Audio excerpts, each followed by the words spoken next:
আসসালামু আলাইকুম প্রিয় দর্শক, আশা করি আপনারা সবাই ভালো আছেন আল্লাহর রহমতে। এইমাত্র পাওয়া আবহাওয়া দপ্তর থেকে আজকে সবচেয়ে গুরুত্বপূর্ণ খবর, আরও বাড়বে তাপমাত্রা। আগামী সপ্তাহে আসছে ভারী বৃষ্টি, তৈরি হয়েছে নিম্নচাপ। এছাড়া আগামী 24 ঘন্টায় দুই বাংলার বিভিন্ন জেলায় বিক্ষিপ্ত বজ্রসহ ঝড় বৃষ্টির সতর্কতা, এমনটা জানাচ্ছেন আবহাওয়া দপ্তর। আজ ও আগামীকাল কোন কোন জেলার আবহাওয়া কেমন থাকতে পারে এই বিষয়ে কি বলছে আজকের আবহাওয়া রিপোর্টে জানিয়ে দেব। সম্পূর্ণ বিস্তারিত ভিডিওদের সঙ্গে থাকুন। আর আপনি কোন জেলা থেকে আমাদের আবহাওয়ার খবরটি দেখছেন অবশ্যই কমেন্ট করে জানিয়ে দিবেন। আর সবার আগে সবার প্রথম সঠিক আবহাওয়ার খবর জানতে আমাদের চ্যানেলটিকে সাবস্ক্রাইব করে রাখুন। এবার জেনে নিন এক নজরে। আবহাওয়ার পূর্বাভাসে বলা হয়েছে সারা দেশে বৃষ্টির পরিমাণ কমেছে। চলতি সপ্তাহ জুড়ে বৃষ্টি কমে তাপমাত্রা বৃদ্ধি অব্যাহত থাকতে পারে।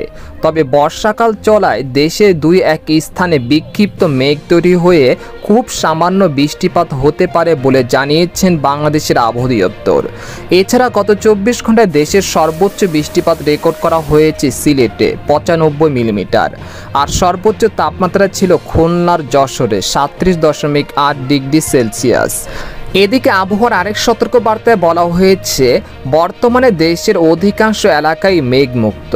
আপাতত আগামী 5 বা 7 দিন দেশে বৃষ্টিপাত কম থাকতে পারে। এরপর নতুন বৃষ্টিপাত আসছে আগামী 22 জুলাই থেকে। তবে সেই পর্যন্ত সিলেট বিভাগ, পার্বত্য চট্টগ্রাম ও রংপুর বিভাগের উত্তরে নিয়মিত কিছু বৃষ্টিপাত থাকতে পারে। পরিমাণের দিক থেকে সিলেটে বেশি।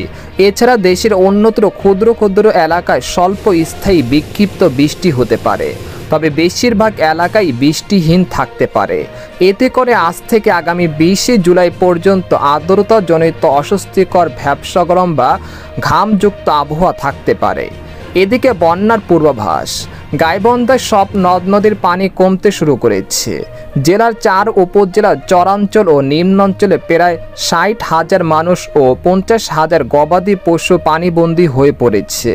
এতে করে শুকনো খাবার, বিশুদ্ধ পানি পাশাপাশি গবাদি পশুর খাদ্য সংকট দেখা দিয়েছে। এছাড়া সাতক্ষীরার কালীগঞ্জে সীমান্ত নদী ইসামতির ষোলপুর এলাকার বেড়িবাঁধে ভাঙ্গন দেখা দিয়েছে। এতে আতঙ্কিত হয়ে পড়েছেন এলাকাবাসী। এদিকে সামুদ্রিক আবহাওয়া। বর্তমানে দক্ষিণ পশ্চিম বঙ্গোপসাগরে একটি লঘুচাপ তৈরি হয়েছে।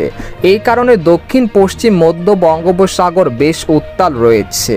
তাই যারা মাছ ধরা ট্রলার নিয়ে গভীর সাগরে বিচরণ করতে চাচ্ছেন আপনারা সাবধানতার সাথে থাকবেন।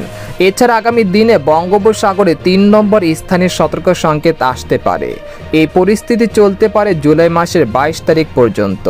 এদিকে বাংলাদেশের আবহাওয়াবিদ মোহাম্মদ হাফিজুর রহমান জানান, আজ সকাল 9টা থেকে পরবর্তী 24 ঘন্টায় রংপুর, ময়মনসিংহ ও সিলেট বিভাগের অনেক জায়গায় এবং রাজশাহী, ঢাকা, খুলনা, বরিশাল ও চট্টগ্রাম বিভাগের 2-1টি জায়গায় অস্থায়ীভাবে দমকা হওয়া সহ হালকা থেকে মাঝারি ধরনের বৃষ্টি বা বজ্রসহ বৃষ্টি হতে পারে।